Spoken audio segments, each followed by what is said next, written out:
Saya bersama ini mengingatkan semua pihak termasuk diri saya akan apa yang akan terjadi di masa corona berkepanjangan dan resesi yang menghadang di depan. Sahabat semua pasti pernah main di pantai kan? Main kita akan naik papan seluncur atau surfing atau simple deck. Main bodyboard surfing. Anda akan memilih ombak mana yang akan Anda ambil dan yang pasti ombak terbaik yang bisa panjang dan bisa membawa Anda ke pantai dengan menaik gelombang tersebut. Pada saat ini kita sedang di pantai dan ada ombak-ombak di depan kita. Wave-nya namanya coronavirus. Kalau kita tidak bisa menaklukkan ombak tadi, kita pasti kegulung, dan di belakangnya ada ombak yang lebih besar lagi yang namanya resesi. Jadi pastikan ombak corona bisa kita lewati dengan tanpa ragu ambil gelombang yang tepat, yaitu kita taklukkan gelombang resesi. Kalau kita terlalu dekat dengan ombak corona, kita tidak lihat ada ombak yang lebih besar di belakang corona yang namanya ombak resesi. Kita terlalu fokus di ombak terdekat, kita ambil ombak itu dan kita kegulung dengan ombak resesi yang lebih besar. Ombak corona harus cepat diatasi, fokus ke yang lebih besar, naikin ombak resesi. Kita bisa selamat ke depan. Di tengah corona mengganas sehingga gerakan kita terbatas dan pilihan sulit ekonomi karena rupiah melemah, banyaknya bahan impor, bahan baku habis. Bulan ini atau bulan Maret dan April banyak yang bisa bayar karyawan dari separuh bulan dagang kemarin. Bulan depannya belum tentu, omset nggak ada, karyawan bayar pakai tabungan kita pemilik usaha. Lalu bulan Mei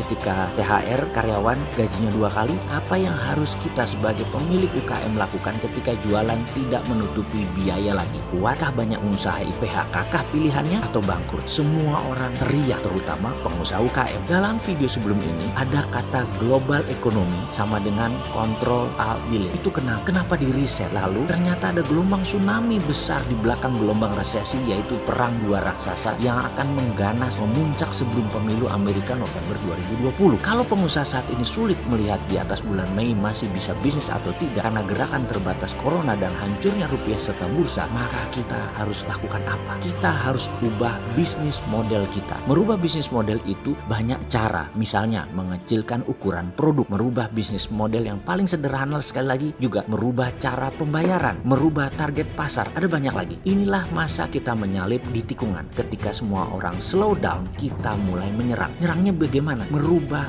bisnis model. Saya sarankan di masa sekarang sampai habis lebaran kita siap-siap meluncurkan produk baru. Sekedar ilustrasi, ini nasihat dari sahabat saya, seorang CEO dari perusahaan yang beromset 20 triliun setahun, di mana suatu masa keadaan seperti sekarang, resesi. Produknya salah satunya adalah susu. Susu yang 1000 gram nilainya kira-kira 100 ribu rupiah. Maka dia juga punya ukuran 500 gram dengan harga 55 ribu rupiah. Karena resesi berkepanjangan, dia buat ukuran 100 gram dengan harga 12 ribu. Kenapa? Bayangkan kompetitornya punya ukuran 250 gram dengan harga 25 ribu. Apa yang terjadi kalau dia tidak memiliki ukuran yang lebih kecil, di mana uang si pelanggan hanya 15 ribu di kantongnya tapi ingin membeli susu buat anaknya? Maka yang 55 ribu produknya tidak akan dibeli. Yang dibeli adalah produk kompetitornya yang 25 ribu. Namun sekali lagi, apa yang terjadi kalau susunya 12 ribu rupiah tadi tidak ada? Mereka turun beli susu kotak yang 300 mililiteran walaupun susunya hanya 5 gram. Itulah strategi di masa krisis, merubah model bisnis kita ke ukuran yang lebih kecil. Jadi apa yang terjadi ya kalau kita tidak punya ukuran lebih kecil? Pelanggan kita beli produk kompetitor kita, dan apa yang terjadi? Ternyata dia suka dengan rasanya dari produk kompetitor kita. Begitu ekonomi sudah up, dia tidak balik lagi ke kita. Itulah sebabnya kita harus merubah model bisnis kita ke ukuran yang lebih kecil